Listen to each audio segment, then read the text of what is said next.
I personally think running a business is 90% pain and 10% elation that you don't get from another occupation. So it's just Mm. so much trauma and effort that people don't see or appreciate.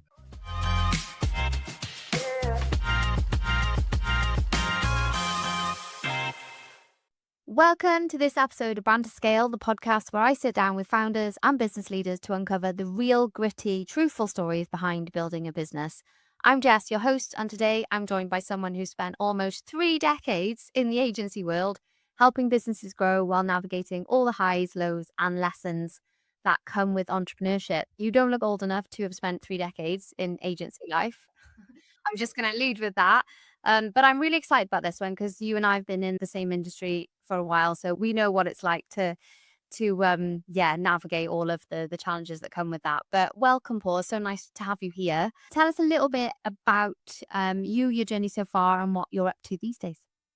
Yeah, so I've been a self-employed sort of marketeer since 1996, and which is three decades, which is absolutely crazy. I've owned graphic design businesses, a printing company, software business, a web agency, and a digital marketing agency. So a real mix of different businesses, but all very linked to the same sector and sort of output, really. Wow. So I am going to lean on the sort of 3 decades thing again, because you genuinely don't. So you must have started quite early on, right? I think it was literally a week after, back in the day, you got your national insurance card at home in the post, the little blue with the yellow stripe thing on it. And then I'd left school and all my friends had all spoken about getting jobs at McDonald's or supermarkets. And of course I did that as well. But at the same time, I begged my dad, how do I set up a company? And I started a graphic design business in June 1996, which is 30 years ago this month. And started doing some freelance work whilst doing what everyone else does as students. And I've never really had a full-time job since. It's always been that sort of stuff. Ah, they're overrated anyway, aren't they? Full-time jobs, normal jobs, as we put them. Exactly. Where did that come from then? Were your parents self-employed? Did you always want to run a business? Like, where did that need come from? No, weirdly the opposite. My dad had a really good job in the printing sector, so I'd always been in and around the design industry. So I'd go in on a Saturday with my dad and muck around on the Apple Macs in the 90s, and I really got a passion for how cool you could create stuff using something that you didn't have that in the imagination in your early sort of teens. And it was amazing to just play around with those computers and things like that when they were really early stages, the old Macs and things like that. And my dad didn't really have the ambition to go further than the job he had, and I perhaps got the ambition from the fact that he could have, in my opinion, as a teenager, could have gone really far with his career and had his own business, but he can't go like the steady Eddie route. We always talk about that in the family, that he said it was his fault by being a bit slow in his career that gave me too much ambition. Oh, wow. But that's quite a leap though, isn't it? Normally you talk to people and they've had some sort of role model that's been there and done that. So when it came to starting a business, what did that mean for you at that time? Did that mean just freedom, not being told what to do? What was the goal? I think it was things like asking my dad, I want to do some graphic design for people that we've met through family and friends, and how do I do it? And I don't really want to work for somebody else and do it. I don't want a job at your place, Dad. So how do I set it up? So we set up a company when I was 16, and I've been doing freelance work all the way through my education until I was 18, 19, and then went full-time after education into being a graphic designer, which was Wow. deep in. So you never did really have a proper job? No, I've had lots of part-time jobs like everyone's had, like all the stuff to pay the bills or pay for the social life when your clients don't pay invoices and time, things like that, but Yeah. I had a full-time job. Was it, I don't want to use the word easy because I can't imagine it was, but was it smooth running from the get-go? Yeah, I think it depends. It depends what your outlook is. If you don't have any overheads when you're a teenager living at home with your parents, my friends were all getting credit cards and debt to get through their education, and I was trying to earn money and not get in debt. So it was the flip of it. It was just a mindset change. Yeah, yeah, absolutely. It's strange now talking to young people who are starting businesses. They're surrounded now, aren't they, by social media, by all the entrepreneur, the podcasts and the advice on how to build a business in 90 days with £50 in your pocket, all of that stuff. But you didn't have that then in the 90s. So did you have any sort of, were you setting any goals? Did you have any role models, anything like No, that? Or just day not to really. day? Don't think at that age, no. And I think the weird thing is sometimes the appetite for risk, I think, is the thing that just as well I do, just how hard and painful it is running a company and growing it and all the things that come with it. And I've got friends that have only just recently in their 40s started businesses, and two of them I used to work with. And they've said that working with me and seeing how stressed I was for 10 years was the reason they didn't start their own business until recently. Wow. My son left school on Monday, so he's just finished his GCSEs. And I joked with him about what business are you going to start? He said, no chance. I see how much you work. I see how stressed you are. True and risk, I think, go hand in hand in what people experience. Yeah, I think you do have to be a fairly resilient person, I think, don't you, to have been in it for that long, definitely. So what was the next step after that? You were doing some freelance design. I was there as well back in the day, growing that freelance basis. At what point were you like, this is probably a legit business and I'm gonna try and grow it? I took a contract sort of working part-time in a printing company in London. But it was a good contract of regular work. It wasn't full-time, but it was regular work. Did that for a few years whilst looking after my own clients. And then I started realizing that a lot of the clients I was working with on my freelance side were spending a lot of money on print back in the day. So it's a bit like a freelancer now, perhaps was spending a lot of money on web or digital marketing or things that they would use today. And I thought, you know what, maybe I should start a printing company. And I think it was the early 2000s that I started to work on a business plan for forming my own print company. But it's a hell of a leap to go from being a freelancer just about paying your bills to taking out hundreds of thousands of pounds of debt to get at least buildings, equipment, hiring staff. And Uh-huh. obviously, I needed an investor. So I approached a couple of my clients and got into conversations with them. And one story I love telling people is about how give people your time. In this place I was working freelance in this printers, there was a guy that came in that was quite scruffy. No one knew anything about him. And he would come in for things like faxes and photocopies in the print company. And the odd occasion I'd go and speak to him, and he's a really nice guy. We went out for a coffee once and everyone thought he was just a normal guy. And one day he came in a three-piece suit looking like a billionaire. And we went for a coffee that afternoon and he told me that he owns a £140 million pharmacy company. And Oh when I shit. told him that I wanted to start my business, he offered to invest. And he ended up investing a six-figure amount of money in my print company to help me get off the ground in the early 2000s. Off the back of just being a nice guy, speaking to someone as a human being and showing empathy, he showed it back and back to me in my early 20s to start a company, which is amazing. Bloody hell. Talk about being in the right place at the right time with the right person. Definitely. It would have fast-tracked the journey, that's for sure. I think I still Yeah. would have done it, but starting a company with all those overheads I just mentioned is not easy when you don't have money. Yeah. Like 0 to 100 miles an hour though, isn't it? You go from freelance design and the natural step would be, oh, a few more clients, maybe I'll build some retainers, then I'll start growing that steadily. But you just went from that to full scale investment premises and all of the stuff that comes with all of that stress. So what did that feel like? I wasn't scared at the time. I think what happened in the first few months afterwards was horrendous. We got a premises. I got all the equipment. That took months. We didn't trade for months. In the second week that we'd opened the building, I had three staff. The building completely flooded. So we were an old MOT centre. So we were a few feet under the ground of street level. And the area had flooded. And the whole building had flooded. I obviously had insurance, but that took months. So we didn't trade for nearly 11 months because of the flood. Oh, At the end of that, my investor, the really nice guy, his business went into administration. And I'd gone from having some of his money and all of his custom, so they were my only customer, to having no customers and his administrators asking for the money back. And I had three staff I'm looking at, and I was just honest and said, look, guys, we've got printing machines that are now not underwater. We've got paper. We've got our brand. I'm not a salesman. We're not salesmen, but we're all going to be out of a job, and I'm going to have personally guaranteed debt for many years for the rest of my life, probably. Let's go and speak to the local businesses. And we all became salesmen and went out with flyers and networked aggressively. And in our first year trading, we hit about 800 grand in revenue from people we'd never met 12 months ago. And it was absolutely amazing if you can't get through that resilience, that sort of pain and that discomfort, yeah. you can be a businessman for life, I think. Wow, you had to get really scrappy really fast then to pull that through. That's a hell of a start, isn't it, as a business owner? Is there anything that you wish you'd done differently going back to that time? Maybe looked at contracts a bit closer or like anything like that? I think personal guarantees in your 20s when you don't have any assets is probably a bad idea, because Mm. even if I wanted to walk away, I couldn't have done. But luckily, I think that it created that desperation, that scrappiness, that resilience. And I think resilience is such an important factor. You know this from running businesses yourself, Jess. If you don't have resilience, you've got to have skills to run a business. You often have one skill and then you start a business and you have to learn everything else, all the other 40 things that keep you running as a Yeah. business. But if you don't have resilience, you've got no chance. Yeah, you're absolutely right. And it's really quite sad sometimes when you look back at things and how much you've had to schedule in feeling sad for a little bit because you've only got a little short amount of time to feel that. And then you've got to get back on the horse and get back out there with your flyers, knocking on doors to make it work. Whatever is needed. Yeah. Yeah, wow, what a story. Is there anything that, what else did you have to learn in that journey? So you weren't a salesperson, you had to learn to be one. Were there any other key skills that came out of that you probably wouldn't have had to learn if everything had gone so smoothly? I don't know. I think I was perhaps a bit stubborn with asking other people for advice. I still am probably.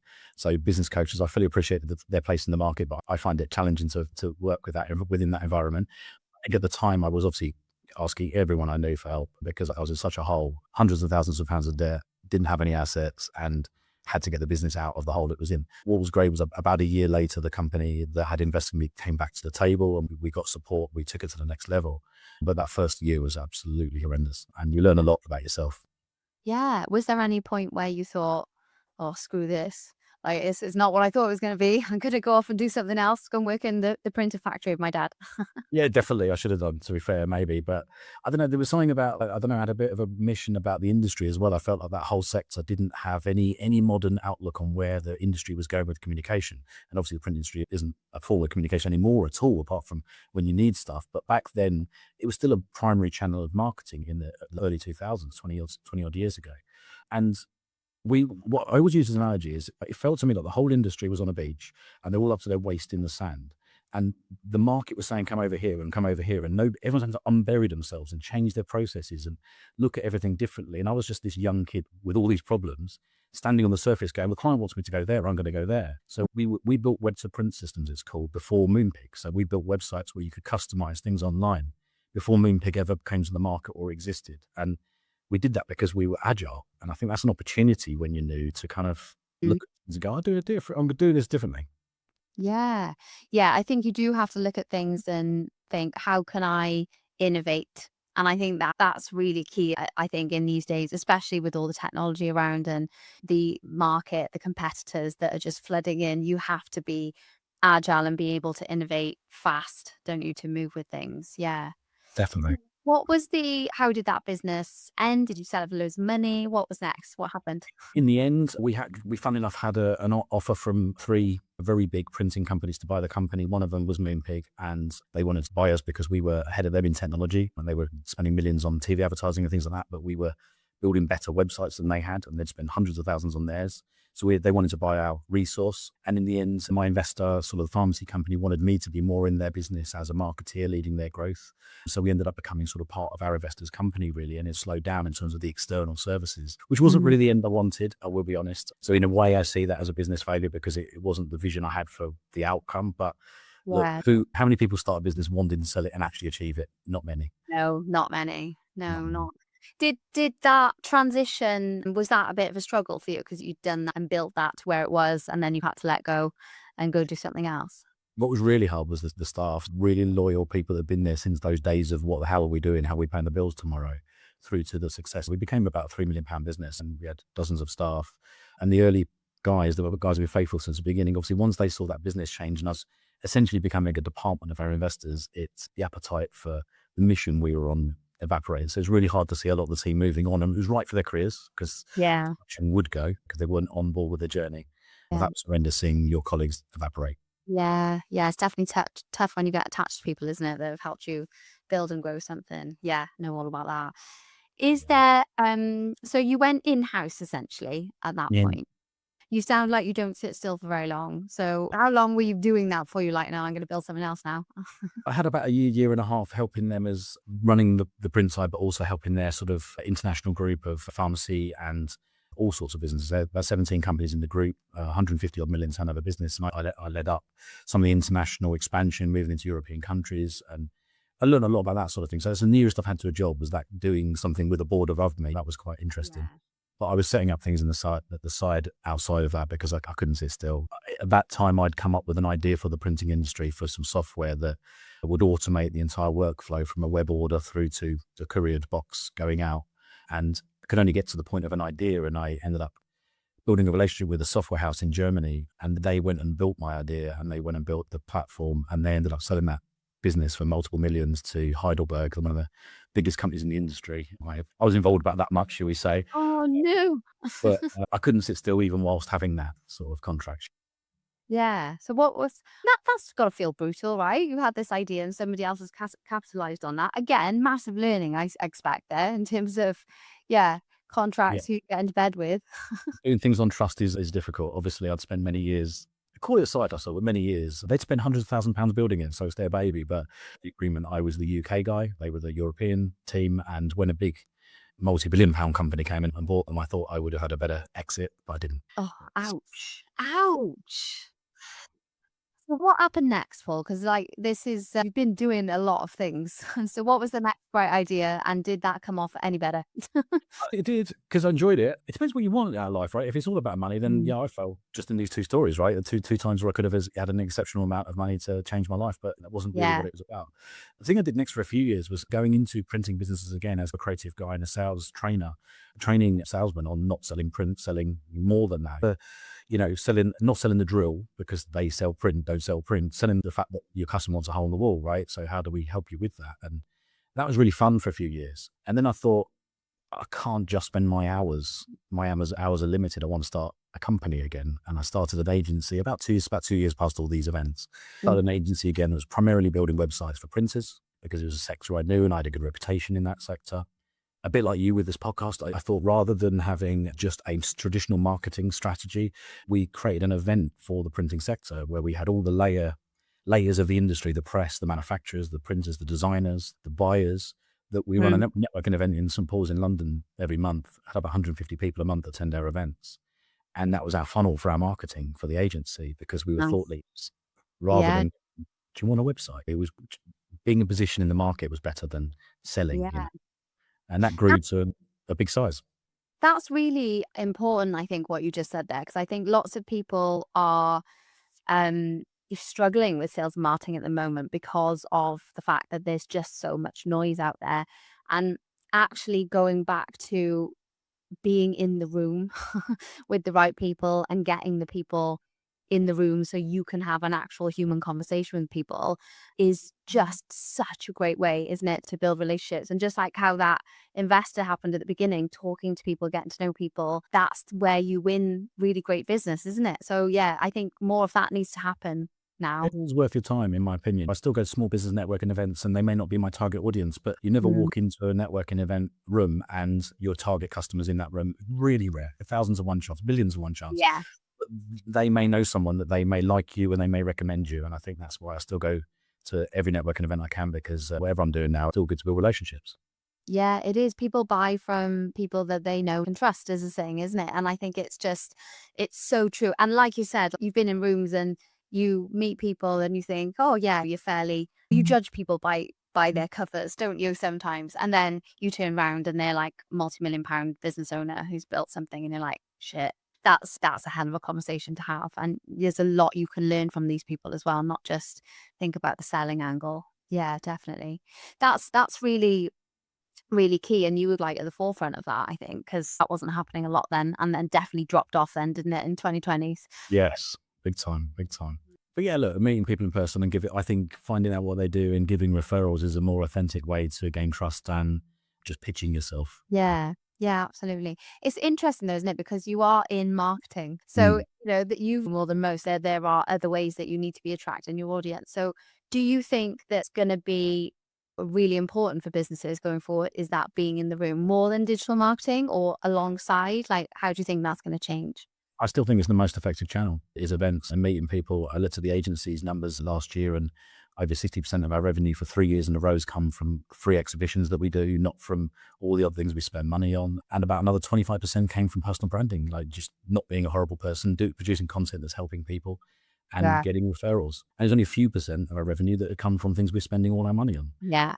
SMEs need to know that we're in this super AI automated age where everything feels less meaningful. I saw a talk years ago, it's really stuck with me, about 20 years ago, I think it was Rory Sutherland, who's just absolutely amazing. And he spoke at a print conference, again, my old industry, and he walked out on the stage at this conference and said, you don't realize all of you are missing the point. Everything you do is the most meaningful channel of marketing, even though it's the least valued today. And it's always stuck with me because if you send something, someone like direct mail or a thank you welcome pack or wherever it may be, something that's rigged, you never forget that. Whereas you Yeah. get a DM on LinkedIn, which you get 200 of a day, it's very hard to remember that person. It They've got is. something exceptional. Yeah, yeah, absolutely. Yeah, I'm totally with you on that. And I think there's lots of with the work that we're doing now, a lot of it is around educating founders and business leaders around like moving away from this sort of pitch mentality. Because there's quite a lot of if we pay to go to this networking event or if we go here, what room are we going to be pitching in? We need to pull a presentation deck together and going, no, that's not what this is about anymore. You go, you make friends, you build relationships, and then you offer support and advice for nothing. You offer that help and advice as a human being, and then when they do need your service at some point, who are they going to go to? The person who helped them and they had a nice conversation with. This sort of pitching world, I think, is leaving us, thank God. I feel. Yeah, there's always an aspect people procure it a certain way. They need you to tender or pitch to them. But I'd much rather get work based upon my favorite type of inquiries are two favorite type of inquiries are one where someone's seen your work on someone else's website, such as the website. They see the footer of the website and say, I love that work you've done. We're really seeing your type of business. Will you work with us? What a great question. Yeah. Best type of message I ever get on LinkedIn or TikTok is things like, I've been following you for a while and I'm ready to buy now. My boss has given me a budget for the thing that you do. And you're like, great, what's the budget? It's not about money. It's about you've made an emotional connection before I've even had to say what we do. Yeah. And they're already warm then. They already know they want to work with you. And then it's just about, yeah, being able to deliver it. Now. Yeah, you're absolutely right there. Absolutely. So what happened then? You started thinking about this agency model. You're working with primarily printing. How did that evolve then? Because I'm by this point, with all the experiences you've had, I'm assuming you had a bit of drive, bit of ambition. This is going to go somewhere. I've got plans. So what was going through your head at that point? I'm never going to blame a business partner, but I think sometimes you have the wrong people you work with. So I had this first agency that was for the printing industry. The individual that I was in business with had an awful lot of personal challenges, and the business's financial situation declined to a point of no recovery. So I actually had to close that business. Mhm. Lost a lot of money. He lost a lot of money. He was in a really bad state, and it was very hard to be friends with someone that was going through stuff that was causing the demise of your joint business. And you can't blame them. I was very empathetic, but I had to close that business, and that was a business failure essentially. That first agency carried on. I started a new business and it didn't focus solely on the printing industry. I worked with more SMEs and general businesses, and we became solely a website design business, evolving into full service website performance, so SEO, digital marketing, and everything. And, Mm. and that business evolved over the years. That business, I met a gentleman called Mark Wright who won the Apprentice TV show in about 2015. I think he won it. So I do a little bit within that sort of space. Within, I know Lord Trigger and a few people like that we've been really fortunate to do a lot of work with some of the Apprentice winners. And Mark came into the business with me, and he owned a business that was all SEO, really nominally good digital marketing company. And that was the second business partner that didn't work because his time was extraordinarily poor, given he just won this amazing TV show, had millions of followers, and Oh, wow. we were not his priority. And that's fine. That's completely something you'd understand. And what a great guy he is. He went off to sell his business, and him and Lord Sugar had a very nice exit. He was another kind of business partner failure in my sense. So I didn't get the relationship right. And that was very hard. What's that taught you then about who you go into business with? What lessons have you learned from all of that? It makes you doubt yourself. You think, is it me or is it that I haven't found the right partner yet? And I think there's a bit of both, right? You know, your partner's your husband. You couldn't imagine the level of empathy and trust that you two have got, right? And that's phenomenal. Yeah. So the ability to argue a lot because the boundaries are down. So, pros and cons. Yeah, I could see that. But essentially, quite often, the people you go into business with can be essentially strangers. You don't know them that well. So, Yeah. who would have known that one business partner had personal problems that I completely empathize with, and that caused a business failure for us? Another business partner was too busy to be involved, and those things happen. But it was another road hump I got over. Yeah. How were you feeling at that point? Because, like, I'm just trying to put myself in your shoes, and maybe I'm not as resilient as you. I don't know. But I was just thinking, Jesus, by that point, I'd be like, oh my God, like, why isn't this working? Like, feeling probably quite down, I would have been at that point. But was it just a cool, close one chapter, start again? Was there anything that you were, doubting about yourself, your skills? How was that? Yeah. Big time, big time. I remember even emailing the first business partner and saying, I'll never forget the email, saying, I actually don't think I should be the CEO of the business. I think you should be. And just before he's going for his personal problems. And he didn't want to be. He wanted to be like a sales guy, operations guy.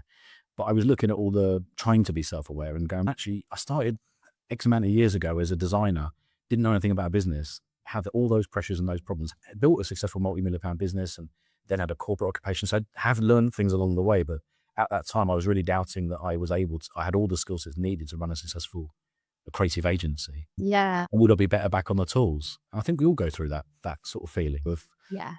should I go back to what my core skills are? Yeah, 100%. Yeah, I've definitely been there as well. I was like, maybe I should be better behind the curtain again and just do the work and not have to deal with the clients and the people. And all the rest of it. Yeah, yeah, absolutely. What did you do to pull yourself out of that then? Did you have to do any, I know you said about business coaches and things before, and that's not really your bag, but what did you do in terms of personal development to be able to bring yourself out of that? Because I'm not trying to dig too hard into this, but there's quite a lot that you went through, and not everybody would be able to pull themselves out of that.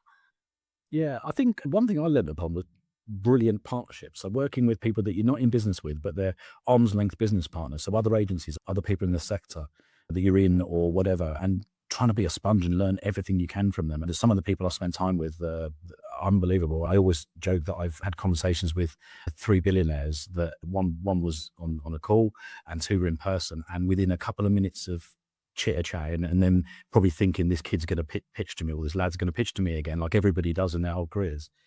2 out of 3 of them asked me the same question, and the third person actually asked it in a different way. And I think that says a lot about these people and what you can learn from them. 2 of them asked me, "What's your biggest failure and what did you learn from it?" What a question. Not many Mm, people ask you that. If you go business networking, who asks those types of questions? But yeah. these 2 out of 3 individuals wanting to know what character you've got before they perhaps work with my team, or I can't work with you, but someone in my organization might be willing to listen to you. Here's their card. Yeah. And you wanted to see it feel you out. I think you can learn from those people. Yeah, that is a great question, isn't it? Because I think it goes back to, and we'll get on to hiring a team and stuff in a bit, but when you come back to being able to teach skills, but you can't really teach personality, resilience, grit, determination, all of that stuff, that has to be embedded in you somewhere, isn't it? So that's probably where those questions come from, isn't it? To try and figure out, yeah, who you are and how you're going to approach, yeah, problems and situations. Definitely. Definitely. Yeah, tough times. So everything was going well at this point. You were working with new businesses. Were you? What happened after that second business partner? Do you rebuild again, or was it? Yeah, we did. We had to continue with a different brand. That's where we came up with actually making websites better was our strap line for the former agency because it was what our mantra was. Yeah, We built our brand strategy around our 4 pillars of our brand values, which were passion, love what we do, smart thinking. We're always trying to keep ahead, empathy. I think when you're working with medium-sized, small business, you've got to have a lot of empathy and understand a business owner's perspective when you talk about delivering things and how what resources are required. And the last one I think is really important was telling the truth. And that's not honesty. Honesty is got caught out. I was honest. Didn't deliver. I was honest.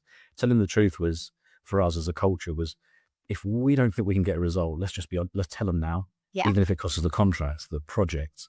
I think those core values I took from the forward business and we put it all into our name and our brand strategy. So it was quite nice to use our brand strategy from the other agency to be the entire business model for the new yeah. agency. Wow. Yeah. So all of that learning you took from the other experiences and being really aligned on what those values are. How important do you think defining your core values as a business is? Critical. Even if you're a one-man band, because it's how you make decisions about what you do. Marketing is how do you get in the same room as your ideal client, and brand is how do you get people to trust you, right? In various different ways of saying it. If you don't know why you're trying to get in the room, and if you don't know how you're trying to gain trust and the reason someone should trust you, how can you do those 2 elements, marketing and Yeah. branding? Yeah, absolutely. And you have to be aligned on that because that's what you're trying to teach your businesses that you're working with, haven't you? So you've got to be practicing what you preach. Exactly. Exactly. Yeah.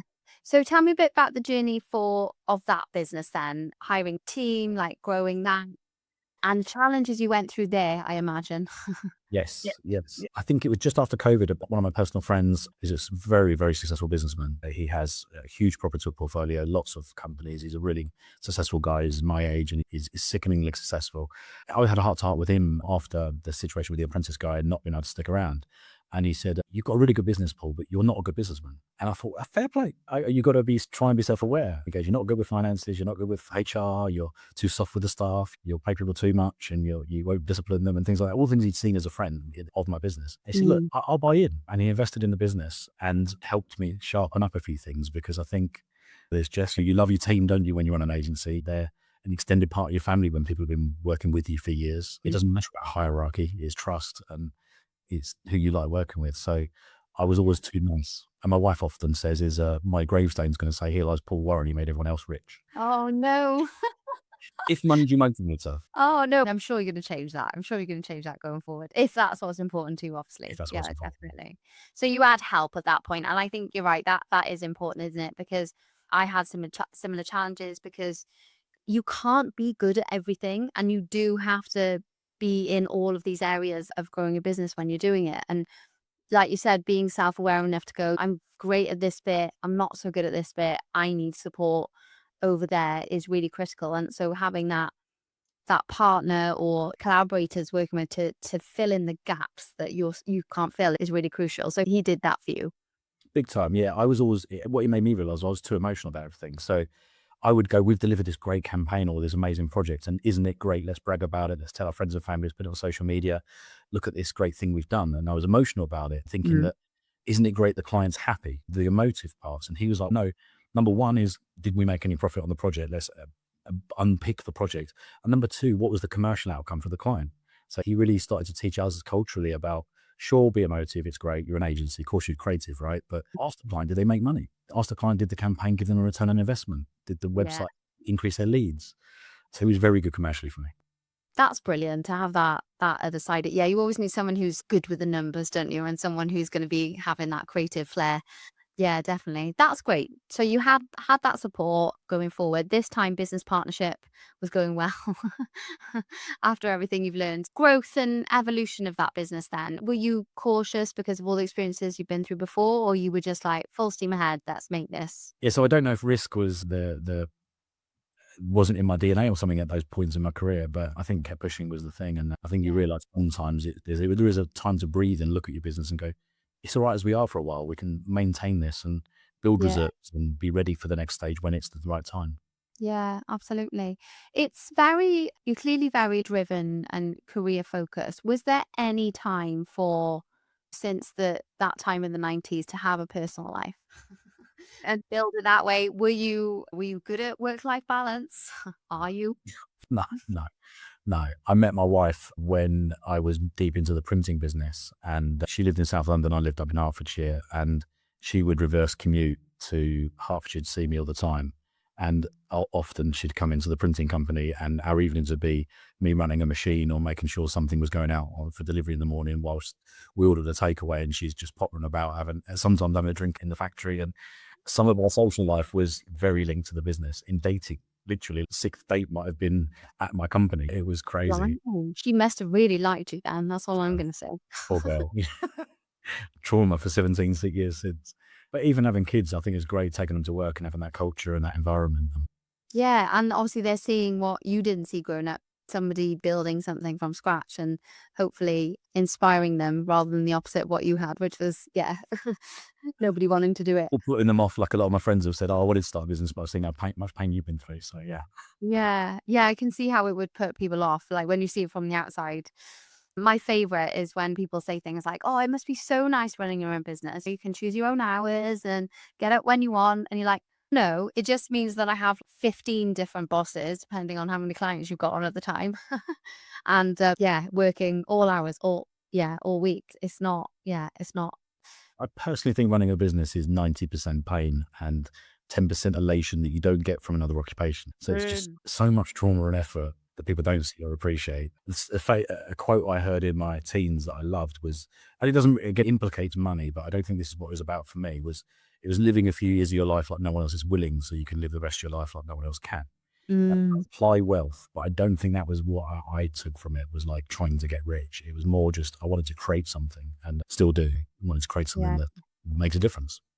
Yeah, I can definitely relate on that front. Yeah, the proper job element didn't really last long for me either. And that was because of, I think, seeing myself as helping somebody else build their wealth and legacy, which didn't really sit well with me. But the building and what we're doing now isn't about the financial gain so much as about making something that you're proud of. And I'll say this out loud, I like the praise. When you do a great job for a client and they're happy with what you've done and they come back for more and they refer you, that's such a good feeling, isn't it? When you're building that reputation with how good you are at what you do. Yeah, I think it depends what you want from things. But one of the most proudest moments of my career was probably about 2010. We were up for a print award for Print Company of the Year in the digital printing space, and for me that was like would have been nice to win, but we were like it was up for that was our technical skills award. It wasn't like our culture award, and I really wanted to if you ever get something like that moment where you win a national award for your industry, it was like, do you really want to be because you're quite good at the thing you should be quite good at, and you other people have voted that you're not bad at it? Mm. And we were up for an award, and my wife at the time, and she was working in the business as well, and we were working 1,000 hours a week and exhausted. And we went to this awards, and we didn't win the award, and she was tearful, and she was like, "Can we leave?" And I'm like, "No, we've got to stick it out. We support these events because you're part of the industry. We'll stay to the end, and we'll shuffle off." But she was quite upset. And then they started to describe for the award they give out every few years for a lifetime achievement or contribution to the industry award. It was called People in Print. Started to describe the business about having employed 20 apprentices in 2 years and had got through being insolvent from day one, and all the things, inventing technology that didn't exist in the industry and all this stuff. And I'm going, God, who's this guy? Sounds like us. They're brilliant. And then they asked me to go to stage, and I won the People in Print award, which was like Oh, a wow. given out a few times every decade. And it was brilliant because of what I explained earlier. It wasn't because we were quite good at what we should be good at. It was because we were really different, and Mm. our culture was what won that award, not our Yeah. opportunities. Oh, I love that. Good job you didn't leave. Yeah, I know. Imagine. Can you imagine? That would have been really gutting, wouldn't it, to hear about that the next day? When's Yeah. this guy? Yeah. Yeah. Oh my God, that's mad. Is so that's a proudest moment, which is great, and I'm sure you've got many more in the bag as well, and many more to come. But every founder goes through lots of difficult periods, which you have already. But what's probably one of the most toughest moments, and what's helped you get through that? The hardest point has been very recently, autumn 2025, a few months ago. We were negotiating with another agency to acquire them all merged together. I was quite distracted with that deal, very excited by it. There's a real synergy between their business owners and what they wanted and what we wanted, and very excited by that happening. It would have taken our team up, headcount up, would have given us more reach. It was just exciting, so many levels. And I think I have extraordinarily guilt because I think for many months I was focusing on that. I wasn't focusing on our business for a while, and our revenue dropped, our cash flow completely dried up, and we ended up having to flip the deal. So it was us being the, call it, aggressive party in a merger, taking on another business and working with them as a one team. And MWP had to stop trading in end of November because of our money situation. And we still continue with the merger, which is a completely different format to we originally planned. But the 4 or 5 months leading up to that, every single night, not sleeping till 4 or 5 in the morning, worrying about paying the staff, and the absolute guilt knowing that and then when you care about your staff, it's not because I'm taking my eye off the ball because of a strategic decision. I'm letting people down. They can't pay their mortgages if I pay them a week late. Mm. Or on that, and we were in that situation. We were in a real dire straits, and I had a choice to take on a 6-figure loan to get us through that and continue with the original deal. I'll be honest with you, I bottled that choice to take the debt on personally, and we continue with the merger. The brand was bought by HC, and that's all going really well. But a number of staff couldn't come on the journey because we couldn't continue with everyone's roles, and I would regard everyone I did work with as friends, and there's probably a few people now regard me as a friend, and very difficult decisions, and it's all on me, and it was all my fault basically, and that's hard, you know. Yeah, that is really tough. Oh, I feel for you. I definitely feel for you. And it's that you can't be everywhere though, can you? You can't be everywhere all of the time. Yeah. It's really tough to do that. And the creative industries in general are having a tough time, aren't they? The cash flow conversation is not going to be a surprise or alien to anybody listening who is in that industry at the moment. Have you got any opinions on that over the last few years? Because agencies are dropping like flies at the moment and either having to pivot quite heavily to get through, or many of them are having to take on those loans to ride the wave. Yeah, what do you think's gone on? What's going on? Do people not like Well, creators I anymore? No. don't know, but there's a survey I read from a company, an organization called Agency Collective that's backed by a WOW company, which are accountants, and they produce reports about the industry. And one thing that I read recently that scared the hell out of me was that the average agency of under 1 million turnover used to have about 4 or 5 months leeway of running costs in their reserves with Mm. debt, and now the average is people have the most. So I think it was 2/3 have less than a month's cash flow to pay their overheads. That feels like the printing industry felt to me when I exited it 10 years ago, was that the commodity itself was being undervalued by the market and the customers, and it's Mm. changing so quickly. I'm really scared for agencies that it's changing quicker than that happened to me 10, 15 years ago. Was print was an evolution, but a decline evolutionary because it was over a longer period of time of it wasn't the only channel of marketing. Whereas now it feels like, I feel like it's been quite rapid, the change. Yeah. Yeah, absolutely. But it's something's going to have to shift, isn't it? Because, Mm. whatever happens within that market, businesses still need those skills. They still need those branding, website skills that people are trying to build in these agencies. So, how do you think that's going to play out? Is it all going to die a death and then people are going to realize, oh shit, bring the agencies back. We need these experts again. I think a couple of things are going to happen. I think sadly, so many very talented marketeers have lost their occupation and are going fractional. Seems to be the big thing these days. A lot of people are going fractional. I think that is an exciting space. I think the US are ahead of the UK with regards to embracing kind of someone having three jobs. I think that's more commonplace outside the UK and in North America. I think that's going to come over here personally. I think scarcity of time isn't going to go away, but scarcity of knowledge has gone. Knowing how to write a blog, of course, use AI and then check it yourself. Setting up a social media strategy, of course, ask AI and then make sure you feel right about it. I'd even say that the writing of a brand strategy could be done by AI, but the development of the process of working with humans like you do, Jess, like running workshops, understand the people in the business, the culture, I can't see that changing. So I think the scarcity of time element there comes in. So a business that doesn't have the resources will still come to an agency and say, I Yeah. want this expertise, but I know some of it could be automated. Yeah, yeah. So I think you're right, and yeah, I'm seeing a lot of that. Businesses know that they need to be adopting AI. They know that that can do a lot of the work. Sad to say out loud, but they won't need a massive marketing department anymore because a lot of that can be done. But what they will need is expert marketers who know how to utilize AI effectively with marketing. You still need to know what the outcome needs to be, don't you, to what to feed in it. Otherwise, it's just shit in, shit out, isn't it, essentially? And I would argue similar with blogs. Like you can ask AI to write a blog, but if you don't know how to brief that properly, we're going to get the best outcome. So I think you're right. I think there will be an uptake in creatives turning to more like consultancy roles to help businesses plan, use AI, adapt, train the people within the business to be able to use it. And I do worry for creatives. It's such a sad place to be because I came from a graphic design background as well. It's really quite heartbreaking when you see what AI can do now that you would have needed a really specialist artist to do before.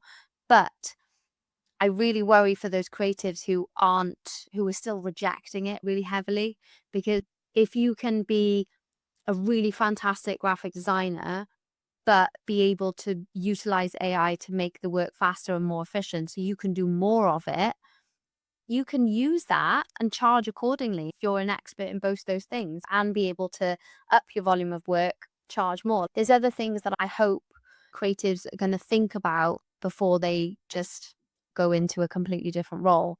But it's still a really emotional decision to have, isn't it, with people? I think you've got to remember. So I met a photographer yesterday, stuck in my mind, and he was talking about how his photography business was in decline because everyone was saying I can generate these images, and he was doing that. So I was talking about sectors, and he was talking about a lot of things like manufacturing. People that make things in the UK, they still want someone to go there and create short videos of their things being made. And I think I said, look, that's a great place to focus because they can't create that themselves. They could use their phone, but they can't create themselves. But you're talking about the fact that what he's using AI for now is creative concepts. So Uh, he's speaking to the clients about, before I go and spend a day that I would normally have spent coming down and looking at your building and what you need to do, here is something I've used AI for. Is this the sort of creative direction you want? Rare. And creating stickiness with that. The other thing I think is a really good story is we had a client that was like a laser eye surgery clinic, and something that no one wants to get done, but people get done. And it's many thousands of pounds. And on their homepage, I asked the question, I think it was, they wrote their copy for their website using AI. And imagine the problem. They've gone, 96% of our customers are really happy with their outcomes of their laser eye surgery. Now, I'm a marketeer and I've gone, go to the worst place that someone thinks, I don't want to get this done, so I've got fear. And you're telling me, do you blind 4% of people then? Yeah. Yeah, No, that's where my head went. Yeah. you've got to think an AI would do the logical strapline. A marketeer will apply human psychology. Yeah, yeah, absolutely. Yeah, that's so true, isn't it? And I think it is coming back around. I think there was a period probably as soon as close as last year where everyone was using AI to write their website copy, blogs, LinkedIn posts. And now everybody recognizes that as LinkedIn. So people are coming back around now and rejecting it, which is the wrong way. But like you can, but you need to have that creative eye, the writer eye, the design eye to be able to get the best output from it. And I think that's where creatives need to be focusing on now? Because you're right, these business owners who are building are always going to be time poor as well. They are not going to be, oh, I'm going to sit down and learn Claude for 3 days, because they've got other things to do. But they will pay you for your time to train their marketer how to utilize it in their business. So I think there's lots of opportunities out there. I just worry that people are fiercely rejecting it still, instead of thinking, okay, how can I use it to support with what I'm doing and show people how to do it correctly? I think there's an opportunity there. Absolutely. I think Yeah. one, I think you've got to bear in mind AI, GEO, AEO, whatever you want to call it, is a new channel, right? And I think from a brand point of view, it's quite actually exciting. When some data I was reading recently was that referrals are always the number one converting percentage of a lead type. So if I refer someone to you, they've got a far higher chance of converting, because they're going to go, this person trusts them, they've used them, there's a high chance. Other things have always been second and third, like social media, if I find enough, and also things like exhibitions and events in the B2B space. But AI search, or GEA, or whatever you want to call it, has crept up into the second place, because if you're having a conversation about an experience you want to do, like booking a restaurant or holiday you want to go on, or a business provider, you feel a little bit like whatever AI you use, it's your kind of advisor. So the Mm. conversion rate's pretty high from people that are getting inquiries on their website or social media off the back of being recommended by a chatbot or a certain platform. And I think that's really interesting. That Um, is really interesting, isn't it? Because there is lots of data out there. People are not using Google search as much, like the traditional search engines, and are going to AI.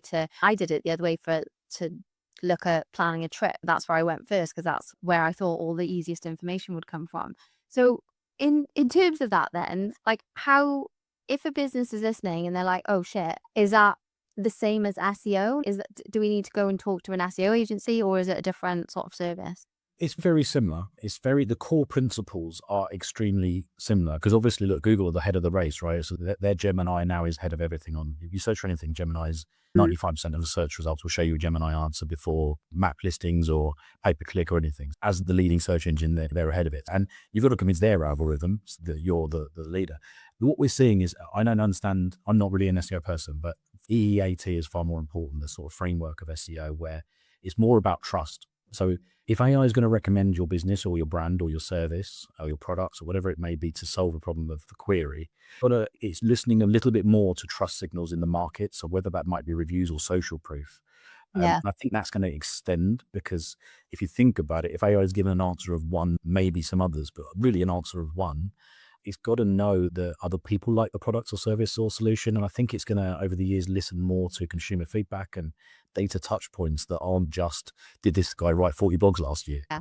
We listen to more than that.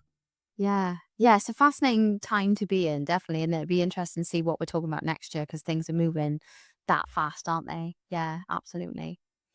So you're moving into yet another chapter at the moment. What most excites you about that now? Because you've obviously built up your resilience. You know, this too shall pass. Everything changes. Everything's temporary. All the rest of it, and there will be exciting things ahead. So, what are you most excited about the next chapter? I think I'm very grateful to have two great business partners now. One guy is absolutely phenomenal. All the things I'm really bad at, like the HR and the finance side of things, and that's what I've always needed. I feel that's been an Achilles heel in my career. So it's been great to have someone to take care of all that side of things, and another guy that's just so commercially astute and a really good ideas guy and salesperson as well. So in the dynamic of the board that we've got now, I can be a little bit more visionary and work on new ideas and new incentives. And something that we're working on now is a really big event we're going to run this winter in Essex or Hertfordshire or London. We're going to try and get 1,000 small businesses together in the same building, run a conference, exhibition, networking event.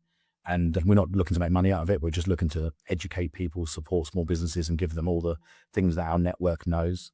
Really passionate about that, because I feel like it can fast track someone that's in their 20s or 30s in their career and shave a bit of the resistance off. I really believe in, I think Daniel Priest says about failing fast, and he applies that to marketing, but I think you can apply that to business. Absolutely. Yeah. Learn what doesn't work quicker by learning from people that have been there before you. Absolutely. It's so powerful, isn't it? And goes back to being in the right room, isn't it? And that's another thing I worry about the younger generation starting businesses, is the sitting behind a screen and a desk all day. You need to get out there, and especially find a room where you are the dumbest person in the room. You know nothing. Everyone around you is just magnificent to you. And it's okay to be nervous and terrified being in that room. It means you're in the right room and you're going to learn something. So an event like that sounds like something I would have eaten up 20 years ago. So yeah, I'm sure you won't have any trouble filling that hall. No, definitely. And I think what we're also doing is, again, to embrace this fractional sort of mindset now where people can employ someone on a fractional basis. We've got a few dozen consultants that will be with part of our group, and people will have access to them. It doesn't have to be a big expensive retainer. It can be a gig economy where a small business owner can go, I've got a problem. I identify I can't solve it, but I can't afford a guy on a fractional salary of X, but Yeah. can you help me with this problem? And I really want to give people access to that kind of expertise without it being bank breaking. I love that. I love that because some businesses are in a transition phase where they're not going to be able to afford a full-time financial director or a marketing director. They can't do that at that point, but they know something's broke. They can't quite put their finger on it and they need some advice from someone who's gone through it to help them. I think that I am seeing that a lot now. I've been where you are with the agency side as well. And it's amazing how many people are like, tell me everything you know. And I'm like, yeah, but I failed at it. And they're like, yeah, but tell me everything you know so that I can take those lessons that you've already learned. I just think that's so powerful. And I think if you can get all the different perspectives and different challenges, and I think it's key because people will feel less alone in the challenges and the shit that's going on, because it can feel quite isolating when you feel like you're really fucking up. Right. You think, oh my God, it's me, it's my fault. Whereas actually 50,000 other business owners are going through exactly the same thing, but we're just not talking about it enough. So yes, I'm excited about that. Can I come? Of course, Catherine, you have to be a speaker. My personal website I've been working on recently, the message on the top of the site is growing a business is hard, don't do it alone. Because that's the one, probably a summary of everything I've been through in 3 decades of being self-employed is trying to do it alone. This really is a quick way to fail, and not in a good way, like Simon Darren Prince's methodology. You need to work with great people. You need to build a network. You need to have people that you can do favors for and they can do favors for you and you can help each other out. And things don't Yeah. go well, you still don't fall out. You figure out a way to build relationships and keep a level of empathy and trust. And that's why I want to build this network is not for profit. It'll be people behind brands, which is our former podcast name. We're going to continue that. And we did our first event last June. It was actually about a year ago today, and we had about 400 people to an event, and it was fantastic and a really good experience. Everything has happened. We're still running an agency, but have a bit more time for these types of things, which is cool. And that sounds like where that's your lane, isn't it? The ideas, the innovation side, not the sort of like boring day-to-day cash flow planner. Definitely not my I feel speed. Yeah, I feel you paid on that one. I'm like, oh, I dreamt up a new idea at 3 o'clock in the morning. Can we do it? And now I have to go today, my business partner, to go, can we afford to do this? And he says no. And then I get sulky. Yeah, I think it was very telling that one of the other, so 3 directors that run our business, one of the other directors is very much like me, squirrel into tree mode, I call it, trying to focus on the thing I'm supposed to be doing. And almost ADHD brain says, this is a great idea, let's do this. He's just the same as me.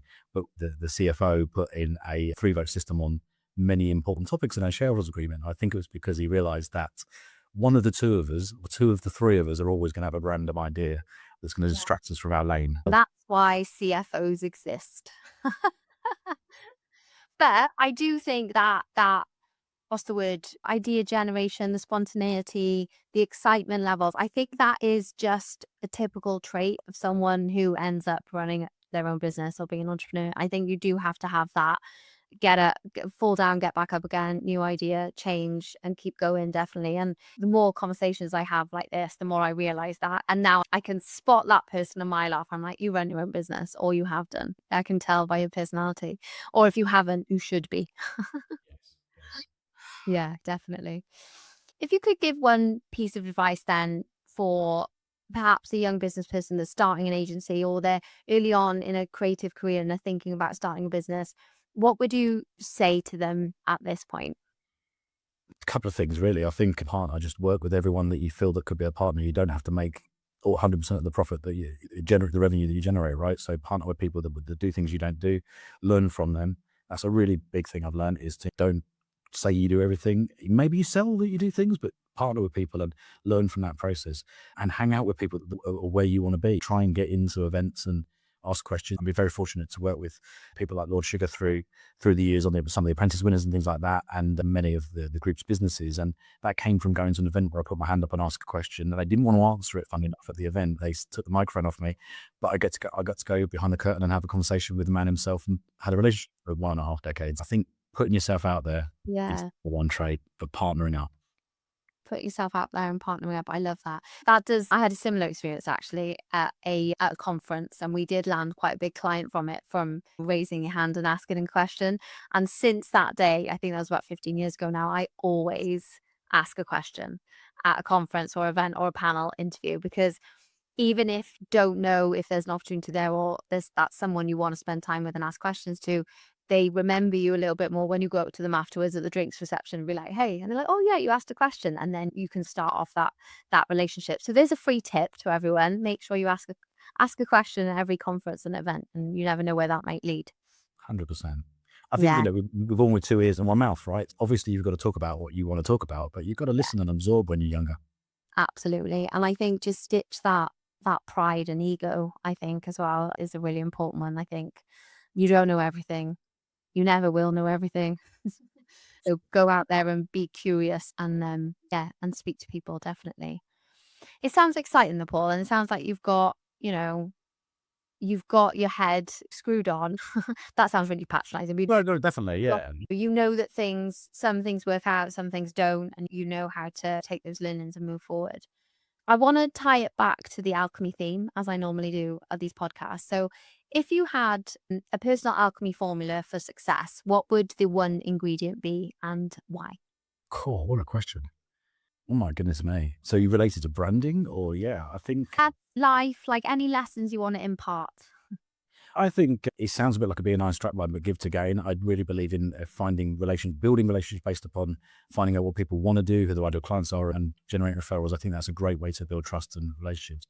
I do think investing in knowing who you are and your brand and your positioning is so important. Whether you're a one-man band or you're a corporation, I think that's absolutely fundamental to, even if don't use AI, use an agency, but find out what your values are, right? And have them, even if you have them to yourself. But when you go out and you market and you sell yourself or speak to potential clients, you've got those in the locker.